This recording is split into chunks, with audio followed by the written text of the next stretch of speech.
There is one mistake a narcissist can make with a super empath that no apology will ever undo. Not because she's cruel, not because she's incapable of forgiveness. If anything, she's forgiven more than anyone in her life will ever fully understand.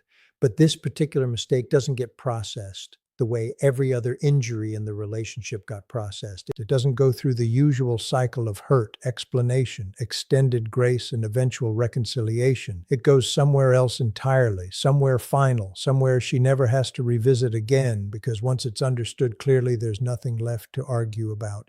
That mistake is betraying her trust after she has explicitly, clearly told him what would end things for good.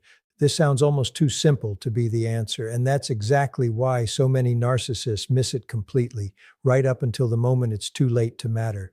Most narcissists spend the relationship testing boundaries the way they've always tested boundaries with everyone else, pushing gradually, watching for the reaction, calibrating how far they can go before the other person pulls back, and usually discovering over enough repetitions that the line keeps moving. This works on almost everyone eventually, including many empaths, especially in the early years before self-worth and boundaries have fully solidified. It does not work on a super empath, and the reason it doesn't is the exact thing most narcissists never learn to respect until the relationship is already over. When she tells you where the line is, she is not negotiating, she is informing you. This distinction matters more than almost anything else in this entire story, so let's sit with it clearly. A conventional partner's boundaries often function more like guidelines, stated with conviction, but flexible under enough pressure, enough charm, enough time, and enough apparent remorse. A super empath's stated boundaries function differently because they were built through an entirely different process. She didn't arrive at her limits casually. She arrived at them through years, sometimes decades, of learning, often the hard way, often at real personal cost, exactly what she can survive and what she cannot, exactly what kind of harm she's willing to work through with someone, and what kind of harm signals something no amount of working through will ever repair. When she names a line clearly, she has usually already done the internal work of deciding in advance exactly what she'll do if that line gets crossed. The boundary isn't a threat designed to control his behavior. It's already a decision, simply waiting for the information that would activate it. This is precisely why it gets crossed so often anyway, tragically, because narcissists are conditioned by an entire lifetime of successful boundary erosion to interpret every stated limit as an opening bid rather than a final position. He hears, "If you ever do this again, I'm done," and something in his psychology, some deeply practiced pattern recognition built from years of watching limits move under pressure, genuinely doesn't register it as absolute. It registers as one more variable to manage, one more obstacle charm and apology have successfully dissolved before. And so eventually, often not even out of malice, but out of sheer habituated carelessness, he crosses it, confident on some level that the same cycle that's always worked before will work again this time too. What he doesn't understand, until it's far too late to matter, is that a super empath's forgiveness was never actually unconditional in the way it appeared to be throughout the relationship. It looked unconditional because it was generous, extended repeatedly, patiently, past the point most people would have offered it.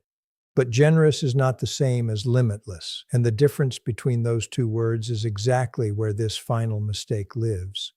Every act of forgiveness she offered throughout the relationship was, whether she ever said this explicitly or not, conditional on one specific unspoken understanding that the behavior being forgiven wasn't crossing the one line she'd already decided internally could never be crossed. The moment it does, everything before that moment gets recontextualized instantly, not with confusion, not with the usual cycle of hurt and eventual softening, with absolute, immediate clarity. Here's what makes this so uniquely unforgivable to her, more unforgivable than almost anything else that happened throughout the relationship. It isn't really about the specific act itself, whatever that act happens to be, so an affair, a lie about something significant, a betrayal of a specific trust she'd made explicitly clear mattered more than anything else. It's about what the act reveals regarding whether he ever actually heard her at all. Because she told him, clearly at some point, probably more than once, in language that wasn't ambiguous. And he did it anyway, which means every conversation where she believed she was being truly listened to, truly understood, truly taken seriously as a person whose stated needs mattered, all of that gets reframed instantly as something that was never quite real in the way she believed it was. This is the actual mechanism behind why this specific mistake becomes unforgivable in a way that dwarfs even more objectively severe harms that happened earlier in the relationship. It isn't a hierarchy of how bad the behavior itself was. It's a hierarchy of what the behavior proves about whether he was ever capable of respecting her as a person whose word carried weight. And once that proof arrives clearly, undeniably, there's no version of an apology that can undo it, because the apology would require him to demonstrate exactly the quality whose absence created the problem in the first place. The capacity to actually hear her and let what he hears change his behavior before the consequence arrives, not after. And this is exactly where the apology, when it inevitably comes, runs into a wall it was never built to get past.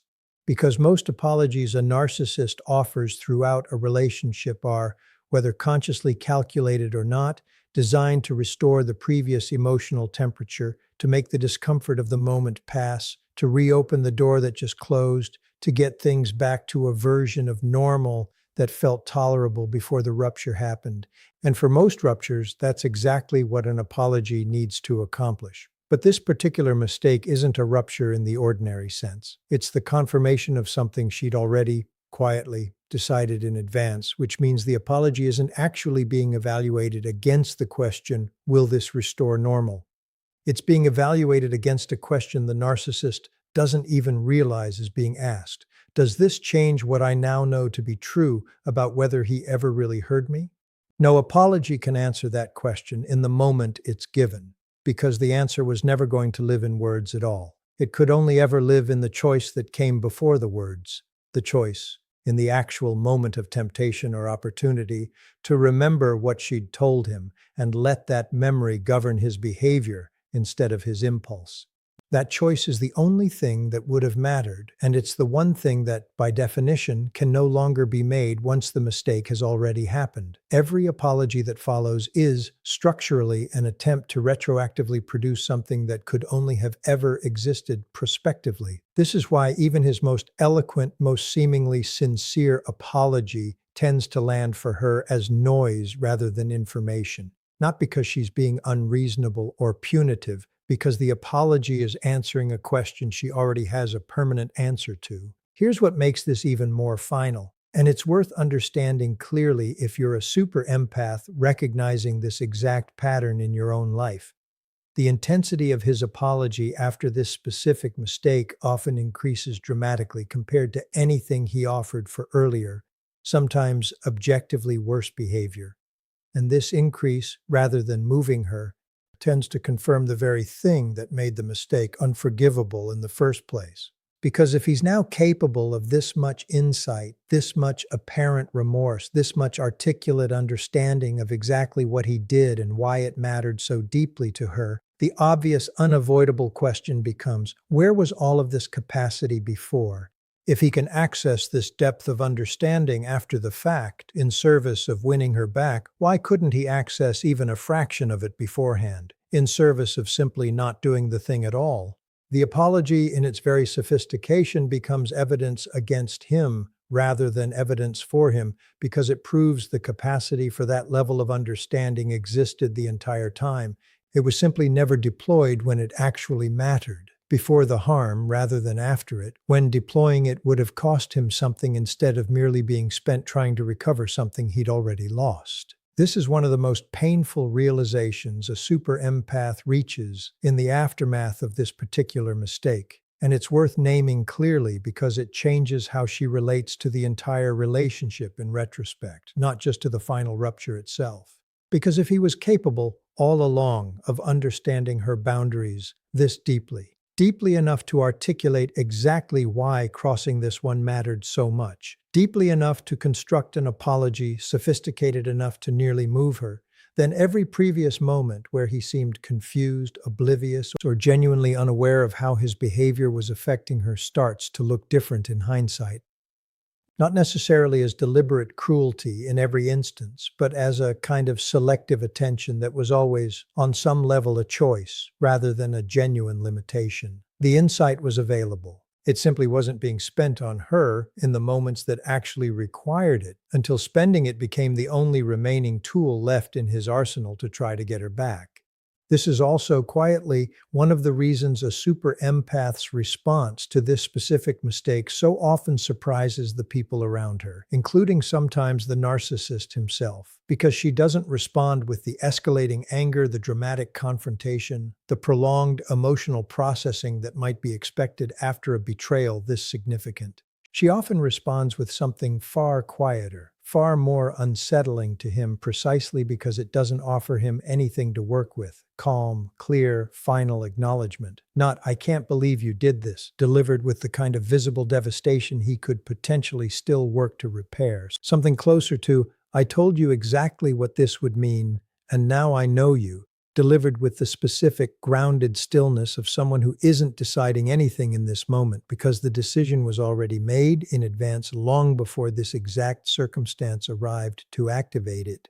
This is what he genuinely, structurally cannot account for, because it falls so far outside every previous experience he's had with conflict in this relationship or any other. He's used to ruptures that create openings, moments of heightened emotion that manage skillfully enough eventually produce reconciliation, because heightened emotion is itself a kind of ongoing engagement, and ongoing engagement has always eventually been workable. What he's facing now isn't heightened emotion. It's the specific disorienting absence of an opening at all, a door that isn't slammed in anger, inviting the eventual drama of banging on it until it reopens, but simply quietly already closed with no indication that any amount of banging will produce a different result this time.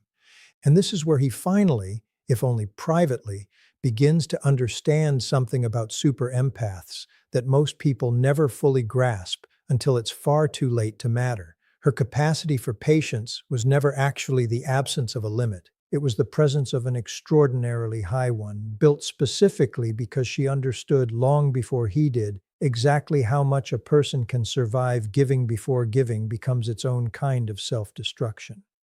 Every year of forgiveness he received throughout the relationship wasn't evidence that no line existed. It was evidence of exactly how much room she was willing to give before the line, whichever specific line it turned out to be, finally got reached. Mistaking that room for limitlessness is the single most common and most costly misunderstanding a narcissist makes with a super empath, and by the time the misunderstanding becomes clear, there's rarely anything left to do about it. Here's what's worth understanding, though. If you're the super empath living through this exact moment right now, standing on the other side of a mistake you'd already decided, long before it happened, could never be forgiven. Your inability to forgive this specific thing was never a failure of your capacity for grace. It was the successful, hard-won application of a boundary you built for good reason, tested against real evidence, and confirmed exactly the way you always said it would be. This isn't coldness. It isn't punishment disguised as principle. It's the plain, logical conclusion of loving someone with your whole clarity intact, seeing them fully, including their capacity for harm, and choosing deliberately in advance exactly what you would and would not continue to absorb regardless of how sincerely the apology eventually arrived. There's something important worth saying clearly here, because it matters for how you carry this forward. The fact that you can't forgive this one specific thing doesn't mean you're incapable of forgiveness in general, and it doesn't mean something is wrong with you for holding a line the rest of the world might tell you to soften. Some empaths watching this from the outside worry that an unmovable boundary like this one makes them harsh, unforgiving, less generous than the empathic identity they've built their whole life around. It doesn't. Forgiveness that has no limit isn't actually a virtue, it's a vulnerability, one that guarantees the same harm will eventually repeat itself. Because a person who has learned there's no line they can cross that costs them anything permanent has no genuine incentive to ever stop testing where the edges are. A boundary this firm isn't the opposite of your empathy. It's what makes the rest of your empathy sustainable because it ensures the generosity you offer everyone else in your life doesn't get funneled indefinitely towards someone who's already proven exactly what he does with unconditional access to it. This is also ultimately what separates a super empath from every other version of empath a narcissist has likely encountered and successfully kept cycling back in over the years. Most people's stated limits are aspirational, sincere in the moment they're spoken, but soft enough, under enough pressure, to eventually move. Hers aren't aspirational. They're load-bearing, built directly into the structure of how she decides who gets to stay close to her and who doesn't, tested in advance against her own values rather than against however she happens to feel in the emotionally compromised moment the actual betrayal arrives. This is precisely why the mistake, once made, activates something so much more final than an ordinary rupture.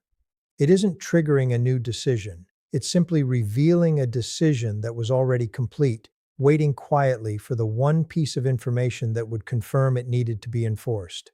If you're a super empath standing exactly here, holding a line you know with total clarity, will never move again, no matter how sophisticated the apology gets, no matter how much genuine seeming remorse eventually surfaces, no matter how many people around you gently suggest that maybe, this time, you're being too hard on someone who's clearly trying. I want you to trust the version of yourself who built that boundary in the first place. She didn't build it out of bitterness. She built it out of hard-won self-respect, informed by real evidence, tested against real harm, and arrived at only after extending far more patience than most people would have offered in your position. That boundary isn't the part of you that failed to love enough. It's the part of you that finally, fully learned how to love yourself as completely as you've always loved everyone else. He may spend years trying to understand what happened, constructing his own version of the story, wondering what finally made this one different from everything that came before it. He was there for the answer. You told him exactly what it would take, in language that was never unclear, at some point long before the moment it actually mattered. What happened after that wasn't a mystery he needs to solve. Thanks for watching. Subscribe for more.